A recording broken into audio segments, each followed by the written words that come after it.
Hello दोस्तों, हाथी और ड्रैगन मिलके काम करेंगे, काम करना चाहिए। ये बोला है चाइनीज विदेश मंत्री वांग यी ने। ये बहुत ही पावरफुल लीडर है चाइना के अंदर। ऐसा कई लोग मानते हैं कि शी जिनपिंग के बाद ये सबसे पावरफुल लीडर है और हो सकता है कि नेक्स्ट प्रेसिडेंट भी यही हो ऑफ चाइना। जैसे ही यूएस का प्रेशर पड़ा है चाइना के ऊपर, आपको पता होगा 2 दिन पहले ही ट्रंप ने 20% टैरिफ लगा दिया चाइना के ऊपर। और चाइना की जो ट्रेड है with US that is more than 1 trillion per year. तो अगर वहाँ टैरिफ लगता है तो चाइना को एक ही रास्ता दिखता है बचने का इससे, और वो है भारत। तो चाइना ने एक टर्मिनोलॉजी यूज की है कि भारत और चाइना, क्योंकि भारत हाथी का देश है और चाइना ड्रैगन्स का देश है, तो हाथी और ड्रैगन को आपको डरना नहीं चाहिए बल्कि मिलकर काम करना चाहिए। और 2 economic super powers of the world and Asia की सबसे बड़ी इकोनॉमिक सुपर पावर भारत और चाइना है, इसमें कोई शक नहीं है।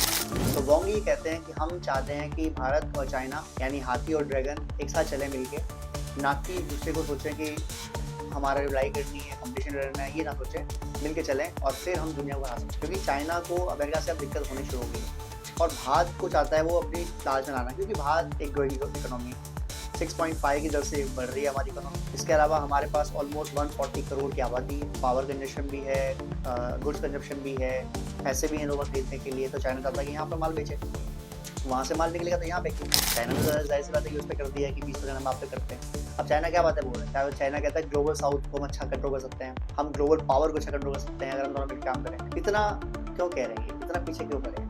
रिसेंट 50 ईयर्स के अंदर चाइना ने ऐसा कभी बोला हो बहुत अच्छे रिलेशन हो तब तो बोला हो, वरना ऐसा कभी नहीं बोला है कि भारत और चाइना स्पेशली ये जो लाइन है ड्रैगन और हाथी मिलके काम करें, ये कभी नहीं बोला। ये अब बोल रहे हैं क्योंकि यूएस मारा चूते एंड इफ उन्हें यूएस से फाइट करनी है तो उनको चाहिए भारत। अगर भारत साथ में नहीं होगा तो नहीं पाएगा, क्योंकि रशिया उनके साथ है बट रशिया पूरा साथ में नहीं है और रशिया इकोनॉमिक पावर नहीं है। Russia is a weapon power, हथियार मामले पावरफुल है। लड़ाई करने में अगर यूएस लड़ना चाहेगा चाइना से तब रशिया और चाइना मिलके यूएस को कर सकते हैं, गेम बराबर कर सकते हैं। लेकिन अगर पैसे की बात आएगी तब रशिया इतना पावरफुल नहीं है, एज सिंपल एज दैट। तो भारत की बात चाहिए, लेकिन 2 दिन हो चुके हैं बात को बोले हुए वांग यी ने, पर भारत ने कोई इस अभी तक अपनी जवाब नहीं दिया, कोई ऑफिशियल स्टेटमेंट नहीं है। भारत का कहना है कि पहले भाई जो LOC है जिसे लाइन ऑफ एक्चुअल कंट्रोल बोलते हैं, उसको प्रॉपर एक रेखा बनाओ कि कहाँ है। अभी क्या है हाइपोथेटिकल है, तुम कहते हो हमारी वहाँ तक, हम कहते हैं वहाँ तक है, तो वो जोन खाली छोड़ रहा है खाली, मतलब कोई लाइन नहीं खींची हुई, कोई ऑफिशियल रेखा नहीं है। वो यहाँ तक आते हैं, हम वहाँ जाते हैं चेक करने। बात कह रहा है कि पहले से सेटल कर लो इसको, जैसे सेटल हो गई है उसके बाद बाकी सारी चीज़ें नॉर्मल हो जाएंगी। हालांकि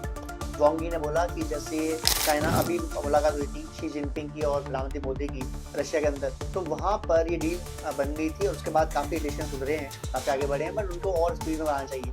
बात करें नहीं भाई हम जल्दी में नहीं है, हम आराम से करेंगे। और मोदी जी के बारे में जितना मैं जानता हूँ, मोदी जी ठंडा कर खाते हैं, बहुत आराम से खाते हैं, एंजॉय करते हैं अपनी पार्टी। और वो हर मामले ऐसे हैं, वो अगर करते हैं जैसे केजरीवाल को आराम से निपटाया, धीरे धीरे काटा पूरा तसल्ली से, ऐसे ही राहुल गांधी ने निपटा दिया। राहुल गांधी है एक नेता है पर किसी काम का, यही चाइना निपटा रहे 20 लड़ाई करो, कोई लड़ाई करी उन्होंने, धीरे धीरे बंद करी, ये बंद करा वो बंद करा।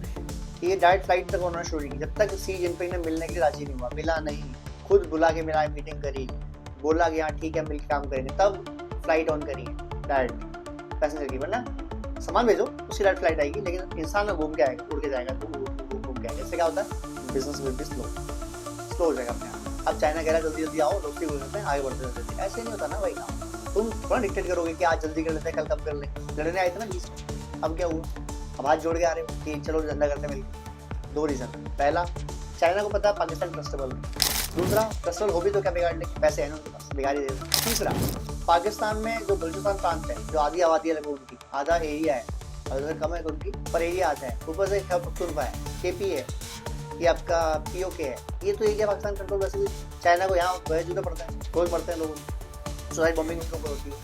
जो उनका $60 बिलियन का इन्वेस्टमेंट था वो CPEC में, वो खराब हो चुका है ऑलमोस्ट। तो क्या करेंगे वो तो उनके हाथ में ही।